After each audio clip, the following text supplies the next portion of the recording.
Bismillahirrahmanirrahim. Alhamdulillah wassalatu wassalamu ala Rasulillah wa ala alihi wa ashabihi wa man tabi'ahum bi isanin ila yaumiddin. Amma ba'du.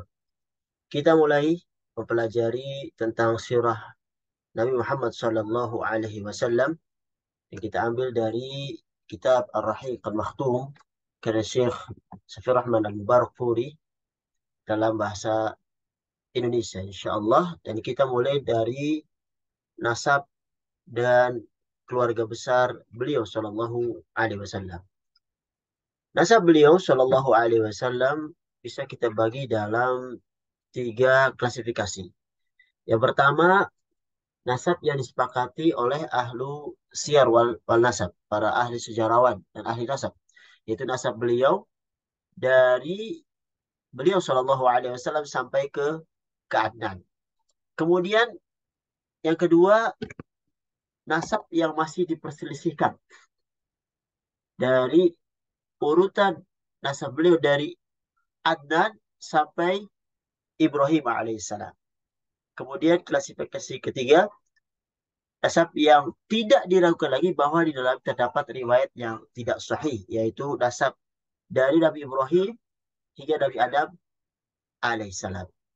Dalam kesempatan ini kita akan menjelaskan tentang nasab beliau dari klasifikasi pertama saja, yaitu yang disepakati oleh para ahli sejarawan dan ahli nasab. Jadi nasab beliau Shallallahu Alaihi Wasallam Muhammad bin Abdullah bin Abdul Muttalib, nama aslinya adalah Syaibah, bin Hashim, nama aslinya adalah Amr, bin Abdi Manaf, nama aslinya Mughirah, bin Qusay, nama aslinya Zaid, bin Kilab, bin Murrah, bin Ka'ab, bin Lu'ay, bin Ghalib, bin Fihr. Dan dialah ini yang dijuluki sebagai Quraisy, yang kemudian suku ini dinisbatkan kepadanya. Bin Malik, bin An-Nawar, yang asli namanya Qais, bin Kinanah, bin Khuzaimah, bin Mudrikah, yang nama aslinya adalah Amir, bin Ilyas, bin Mudar, bin Nizar, bin Ma'ad, bin Al-Adnan. Kemudian tentang keluarga besar beliau Shallallahu Alaihi Wasallam, jadi kita akan sebutkan tiga orang yang terkenal, yaitu Hashim, kemudian Abdul Muttalib, kakek beliau Shallallahu Alaihi Wasallam, kemudian bapak beliau yaitu Abdullah bin Abdul Muttalib. Keluarga besar Nabi Muhammad Shallallahu Alaihi Wasallam dikenal dengan sebutan Al-Usra Al-Hashimiyah. Jadi disebutkan kepada kakek beliau Hashim bin Abdi Manaf. Oleh karena itu kita mulai dari Hashim. Jadi Hashim dialah yang bertindak sebagai penanggung jawab atas penyediaan air, yang masih ya, dan penyediaan makanan atau rifadah untuk jemaah haji dari keluarga Bani Abdi Manaf. Dan Hashim terkenal sebagai orang yang berkecukupan dan termasuk bangsawan yang besar. Jadi dialah orang yang pertama kali menyediakan at-tarid, yaitu semacam roti yang direbuk dan disiram kuah, dan ini merupakan makanan yang paling mewah di kalangan mereka yang disuguhkan kepada para jemaah haji di Mekah. Nama aslinya adalah Amr, dinamakan Hashim karena dia yuhashim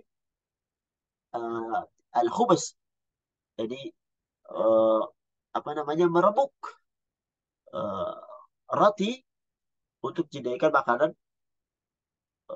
kepada uh, para jemaah haji. Dan Hashim ini yang memulai menjalankan tradisi melakukan dua perjalanan yang disebutkan di surat Quraisy. Ila fi Quraisy ila fi rihlat asyita wasayf. Rihlah untuk perdagangan ke wilayah Syam pada waktu syita, musim dingin, dan as-sayf, rihlah sayf, rihlah perdagangan untuk musim panas ke wilayah Yaman. Di antara kisah dari Hashim ini, pada suatu hari dia sedang melakukan perjalanan untuk dagang ke Syam. Namun ketika sampai di Madinah, dia menikah dengan seorang wanita yang bernama Salmah bin Amr, salah satu putri dari Bani Adi bin An-Najjar. Dia tinggal bersama istrinya untuk beberapa waktu, kemudian berangkat ke Syam. Dan istrinya ditinggalkan dalam keadaan mengandung. Dan nanti anaknya dinamakan Syaibah atau Abdul Muttalib. Dan Hashim meninggal di Gaza, salah satu daerah di Palestina, dan istrinya kemudian melahirkan yang dinamakan anaknya itu dengan nama Syaibah pada tahun 497 Masehi. Dinamakan Syaibah dikarenakan di kepalanya tumbuh uban. Ya. Dan kemudian Salma mendidik anaknya ini di rumah ayahnya Amr di Yathrib. Dan kemudian nanti menjadi Madinah ya. Dan sedangkan keluarganya, keluarga Hashim yang di Mekah itu tidak ada seorang pun yang tahu perihal hal ini. Dan Hashim mempunyai 4 orang putra dan 5 orang putri. 4 putra beliau bernama Asad, Abu Syaifi, uh, Natlah, dan Abdul Muttalib. Dan kelima putrinya, Ashifa, Khalidah, Daifah, Ruqayyah, dan Jaddah. Kemudian kita beralih ke Abdul Muttalib. Abdul Muttalib, dia nama aslinya adalah Syaibah. Dia termasuk orang yang terpandang dan memiliki karisma yang tinggi di kaumnya dan dijuluki dengan Fayyad, yaitu orang yang dermawan dan murah hati. Jadi ketika Syaibah menginjak usia 7 tahun atau 8 tahun lebih, Al-Muttalib, jadi saudaranya Hashim, pamannya dari Syaibah, mendengar berita tentang dirinya dan sedang dia di Mekah. Bahwasanya ada keponakannya itu lahir di Madinah. Kemudian Muttalib lantas mencarinya, dan ketika bertemu dia menangis dan memeluk erat-erat keponakannya ini dan dinaikkan di atas tunggangannya untuk dibawa ke Mekah. Namun keponakannya ini minta izin dulu kepada ibunya. Ya, pamannya pun minta izin dan akhirnya pada awalnya tidak diperizinkan. Tapi ketika Al-Muttalib berkata sesungguhnya dia akan berangkat menuju tahta ayahnya yaitu Hashim, menuju tanah haram. Dan akhirnya disetujui oleh atau diizinkan oleh ibunya. Nah, Al-Muttalib ini membawa keponakannya ke Mekah membonceng di atas unta. Melihat itu, orang-orang mengatakan hada Abdul Muttalib. Mereka mengira bahwasanya ini adalah Abdul Muttalib, yaitu budaknya Muttalib. Sehingga Al-Muttalib menjawab perkataan mereka, waihakum inna bahwa ibnu akhi Hashim. Celaka kalian, dia adalah anak saudaraku Hashim. Dan Abdul Muttalib tinggal bersama pamannya hingga tumbuh menjadi dewasa dan uh, mulai mempunyai kedudukan yang bagus di sisi kaumnya. Dan Al-Muttalib sendiri itu meninggal di Rotban, sebuah kawasan di Yaman, dan kemudian kekuasaannya ini beralih kepada keponakannya Abdul Muttalib. Dan Abdul Muttalib menggariskan kebijakan-kebijakan terhadap kaumnya itu persis seperti yang digariskan oleh nenek moyangnya terdahulu. Tapi satu hal yang dimiliki Abdul Muttalib bahwasanya dia memiliki kedudukan dan martabat di hati kaumnya yang belum pernah dicapai oleh nenek moyangnya. Dia dicintai oleh mereka dan wibawanya itu sangat tinggi di hati mereka. Ketika Al-Muttalib meninggal, saudaranya yang bernama Naufal itu ingin menyerobot apa yang diserahkan kepada keponakannya Abdul Muttalib. Kemudian Abdul Muttalib meminta pertolongan kepada pemuka Quraisy untuk melawan pamannya ini. Namun Quraisy menjawab bahwasanya kami tidak akan mencampuri urusanmu dengan pamanmu itu. Akhirnya apa? Abdul Muttalib menulis untayan syair diserahkan kepada paman-pamannya yang ada di Yathrib, yang ada di Madinah. Dari pihak ibunya, dari Bani An-Najjar. Guna mohon pertolongan kepada mereka. Kemudian datanglah pamannya yang bernama Abu Sa'ad bin Adi bersama 80 orang pasukan kuda. Kemudian berangkat menuju Mekah dan singgah di Abtah, sebuah kota yang ada di Mekah. Dia disambut oleh Abdul Muttalib dan dipersilakan untuk mampir ke rumahnya. Silakan mampir ke rumah dahulu, wahai paman. Tapi pamannya menjawab, wallahi demi Allah, aku tidak akan mampir hingga bertemu dengan Naufal.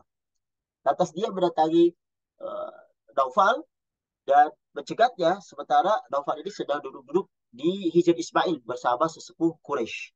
Abu Sa'ad langsung menghunuskan pedang kepadanya seraya mengancam demi Rabb Ka'bah.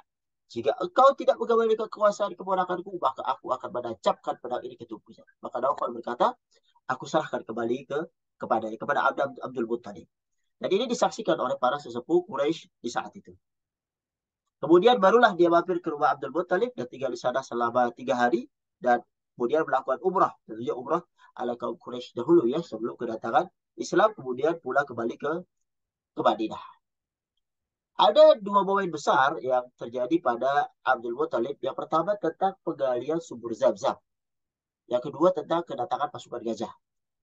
Secara ringkas, momentum penggalian sumur Zam-Zam ini, bahwasanya Abdul Muttalib itu bermimpi diperintahkan untuk menggali sumur Zam-Zam dan dijelaskan dalam mimpinya di mana letaknya. Lantas dia melakukan penggalian dan kemudian menemukan di dalamnya itu benda-benda yang terpendam yang dulu sempat dikubur oleh suku Jurhum ketika mereka meninggalkan kota Mekah. Benda-benda itu seperti pedang-pedang, tabeng-tabeng besi, baju besi, 2 pangkal pelana yang terbuat dari emas. Kemudian dia menepah pedang-pedang tersebut untuk membuat pintu Ka'bah. Sedangkan 2 pangkal pelana dia tempa menjadi lempengan-lempengan emas dan ditempelkan di pintu tersebut. Dia juga memberi minum jemaah haji dengan air Zam-Zam. Nah, ketika sumur Zam-Zam mulai kelihatan, nah orang-orang Quraisy ini mulai mempermasalahkannya. Mereka berkata, izinkan kami bergabung. Dia menjawab bahwasanya aku tidak akan melakukannya sebab ini merupakan sesuatu yang khusus diberikan kepadaku. Mereka tidak tinggal diam. Mereka menggelar permasalahan ini ke sidang pengadilan yang dipimpin oleh seorang dukun wanita di Bani Sa'ad di pinggiran negeri Syam. Kemudian mereka melakukan perjalanan ke sana. Ketika di perjalanan, bekal air mereka habis. Ya. Lalu Allah menurunkan hujan uh, untuk Abdul Muttalib saja. Sementara tidak ada setan tersebut tercurah untuk mereka. Akhirnya dengan ini mereka tahu bahwasanya urusan Zam-Zam telah dikhususkan untuk Abdul Muttalib sehingga mereka memutuskan untuk pulang. Nah, saat itu Abdul Muttalib bernada bahwa jika Allah menganugerahkan kepadanya 10 orang anak dan mereka sudah sampai balik, maka dia akan menyembelih salah seorang mereka di sisi Ka'bah. Untuk momen yang kedua, tentang kedatangan Raja Abraha Al-Habashi. Jadi wakil umum dari An-Najasyi di negeri Yaman, uh, ketika melihat orang-orang Arab melakukan haji Ka'bah, dia mendirikan bangunan gereja yang amat megah di kota Sana'a. Tujuannya apa? Agar orang-orang Arab itu hajinya itu ke sana dan tidak ke Ka'bah. Dan niat buruk ini didengar oleh orang-orang yang berasal dari Bani Kinanah. Orang dia ini secara diam-diam mengendap-endap pada malam hari dan merobos masuk ke gereja, lalu melumuri kiblat mereka itu dengan kotoran. Tatkala mengetahui pelecehan ini, maka marahlah Abraham. Dan dia lalu mengerahkan pasukan besar yang berkuatan 60.000 personil menuju Ka'bah untuk menghancurkannya. Dia juga memilih gajah yang paling besar sebagai tunggangannya. Dan pasukan tersebut terdapat 9 atau 13 ekor gajah yang ikut bersamanya. Dia meneruskan perjalanan sampai suatu tempat yang bernama Al-Mughabbas. Di tempat ini dia memobilisasi pasukannya, menyiapkan gajahnya dan bersiap-siap untuk melakukan invasi ke kota Mekah. Akan tetapi, ketika dia sampai di Wadi Bahsir atau lembah Bahsir yang terdapat antara Musdalifah dan Mina, tiba-tiba gajahnya berhenti dan duduk. Gajah itu tidak mau berdiri. Bila dikendalikan ke arah Ka'bah, tidak mau berdiri. Tetapi jika dikendalikan ke arah selain Ka'bah, maka dia bermaju dan berjalan kecil.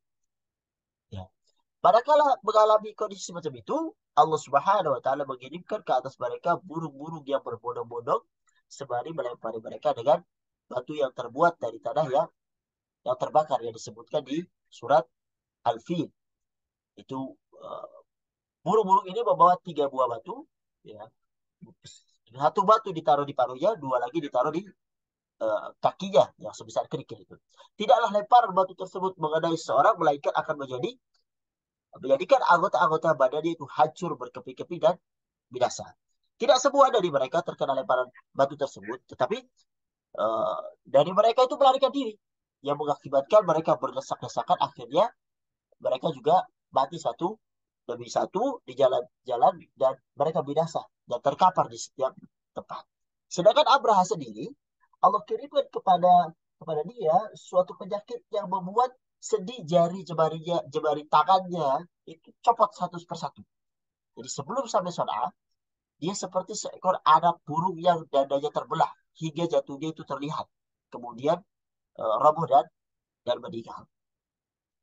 Dan orang-orang Quraisy saat itu terpencar-pencar ke celah-celah bukit dan bertahan di puncak-puncak ya sampai mereka melihat apa yang terjadi pada pasukan Gajah dan Amrohanya. Kemudian mereka uh, turun gunung dan kembali ke rumah masing-masing dalam keadaan aman. Peristiwa ini terjadi pada bulan Muharram 5 hari atau 50 hari ya, menurut pendapat mayoritas ulama sebelum kelahiran Nabi Shallallahu Alaihi Wasallam.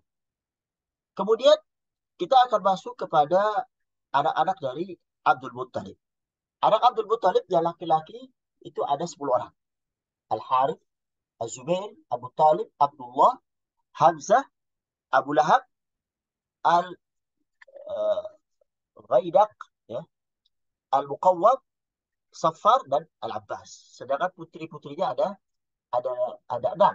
Ummu Hakim, Barrah, Atikah, Safiyah, Arwa dan Ubaybah. Kita masuk ke yang ketiga, yaitu ayah beliau Shallallahu Alaihi Wasallam yang bernama Abdullah. Jadi Abdullah ini bin Abdul Muttalib adalah anak yang paling disayangi oleh Abdul Muttalib. Dialah calon kurban yang akan dipersembahkan oleh Abdul Muttalib sesuai dengan nadarnya di atas. Jadi kisahnya, ketika Abdul Muttalib sudah menggenapkan anak-anaknya menjadi 10 orang dan mengetahui bahwasanya mereka mencegahnya agar mengurungkan niatnya, dia kemudian memberitahu mereka perihal nazar tersebut. Dan mereka pun mau menaatinya. Dia menulis nama-nama mereka di anak panah yang akan diudikan dan dipersembahkan kepada patung Hubal. Kemudian undian tersebut dimulai dan ternyata yang keluar adalah nama Abdullah.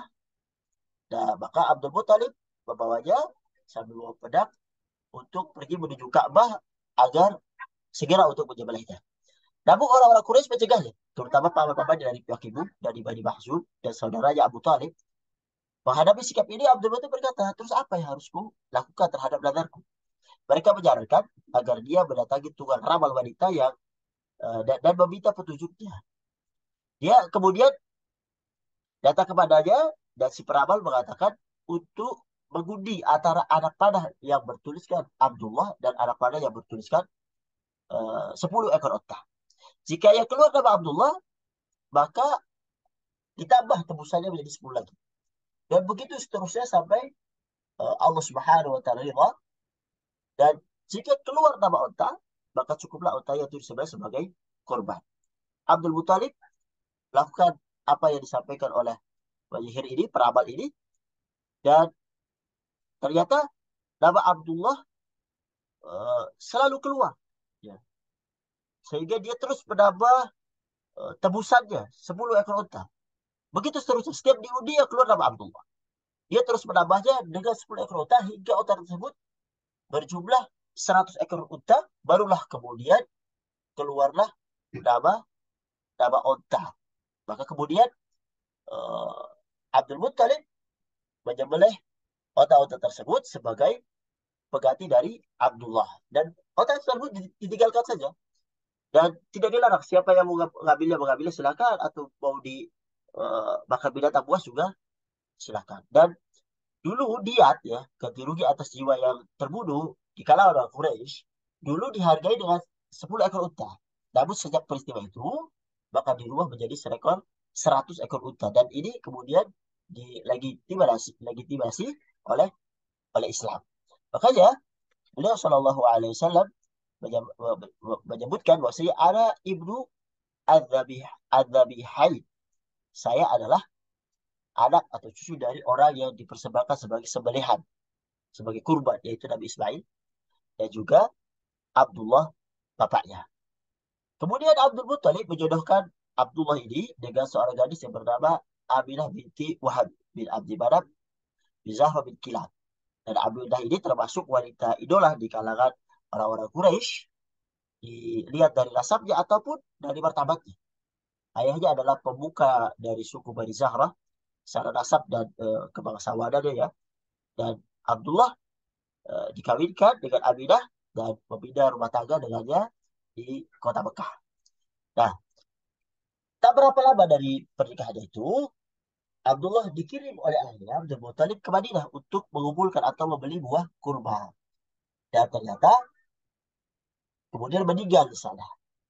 Dalam versi lain disebutkan bahwasanya dia pergi berniaga ke negeri Syam dengan membantu rombongan niaganya Quraisy. Kemudian singgah di Madinah dalam kondisi sakit sehingga akhirnya meninggal di sana dan dikuburkan di Dar An-Nabirah Al-Ja'di. Pada saat itu Abdullah berumur 25 tahun dan wafatnya tersebut sebelum kelahiran Rasulullah Shallallahu Alaihi Wasallam menurut pendapat mayoritas para sejarawan. Dan Abdullah meninggalkan harta berupa 5 ekor unta, kemudian sekumpulan kambing dan seorang budak wanita dari Habasyah bernama Barokah yang kuliahnya nama atau nama panggilan dengan Ummu Aiman. Dialah nantinya yang akan mengasuh Rasulullah Shallallahu Alaihi Wasallam. Itulah nasab dan keluarga besar beliau Shallallahu Alaihi Wasallam secara singkat. Hada wa sallallahu ala Muhammad wa ala alihi wa sahbihi ajma'in.